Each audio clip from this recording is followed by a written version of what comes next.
terjadi semua dalam kemahakuasaan Tuhan. Ya.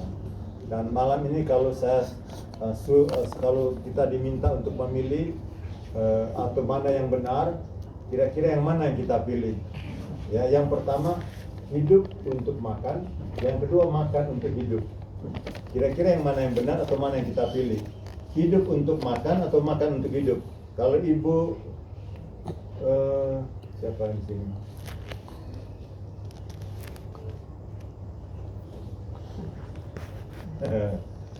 Yuli mungkin. Oh, Ibu Yuli. Pilih yang mana? Hidup untuk makan atau makan untuk hidup?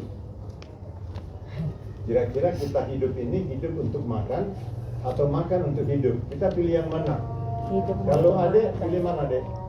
Hidup untuk makan atau makan untuk hidup? Kita hidup ini untuk makan atau kita makan untuk hidup? Enak. Kira-kira pilih yang mana? Enak ya? Suka. Oh, gimana Bu? Hidup untuk makan, bukan makan untuk hidup. Atau bantal ya? Iya, oke. Kalau gitu, mari saya mengajak kita memperhatikan satu ayat dari kitab suci, Roma pasal yang ke-12 ayat yang ke-8. Roma 12 ayat yang ke-8, minta tolong Teacher Kristi baca. Roma 12 ayat yang ke-8. Iya. Roma 12 ayat yang ke-8 berbunyi demikian. Jika karunia untuk menasihati Saya ulangi, Roma pasal 14 ayat 8. Roma pasal 14 ayat 8. Roma 14 ayat yang ke-8. Iya. Sebab jika kita hidup untuk Tuhan, dan jika kita mati untuk Tuhan. Jadi baik hidup atau mati, kita adalah milik Tuhan. Jadi yang betul yang mana? Hidup untuk makan atau makan untuk hidup? Dua-dua salah. Nah, yang benar ialah hidup untuk Tuhan. Ya, jadi kita hidup untuk makan atau makan untuk hidup. Sayang kalau hidup ini hanya untuk makan atau makan pun untuk hidup. Tapi yang benar ialah hidup ini untuk apa? Untuk Tuhan. Artinya kita diciptakan untuk hidup untuk Tuhan. Hidup kita harus melakukan apa yang menjadi kehendak Tuhan. Itu artinya hidup untuk Tuhan.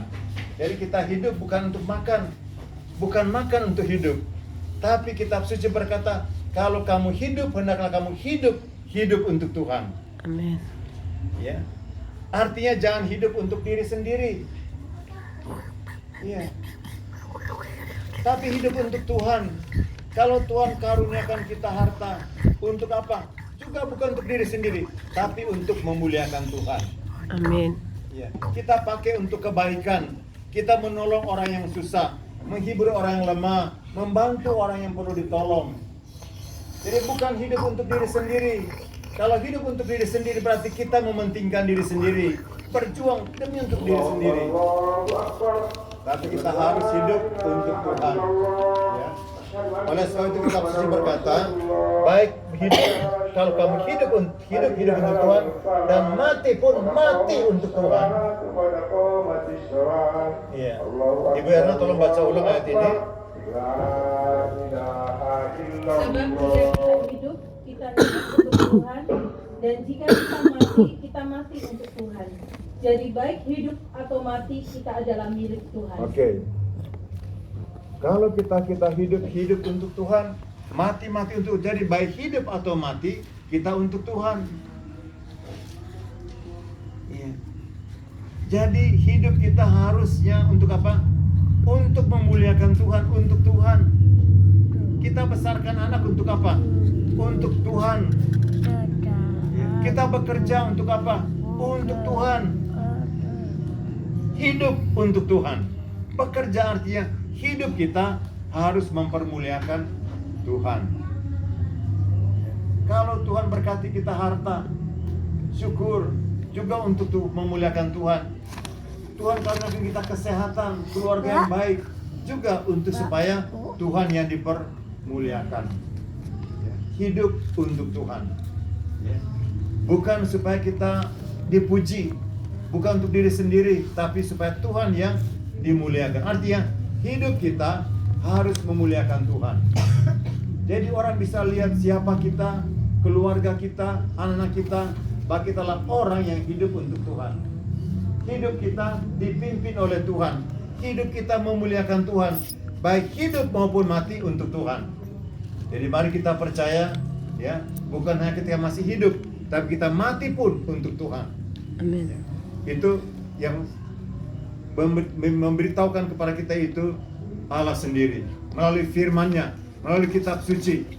Ya, jangan hidup untuk diri sendiri, tapi hiduplah untuk Tuhan. Amin. Hidup untuk memuliakan Tuhan, hidup untuk menyenangkan hati Tuhan. Ada seorang konselor keluarga, dia berkata begini, salah satu cara untuk menyatakan aku cinta padamu ialah menjaga supaya penampilan Anda selalu menarik. Jadi tentu istri tidak mungkin bersikap dia lusuh atau yang kumal ketika berada di suaminya. Demikian juga sebaliknya. Nah, hal yang sama juga untuk menyatakan kita mencintai Tuhan, kita juga harus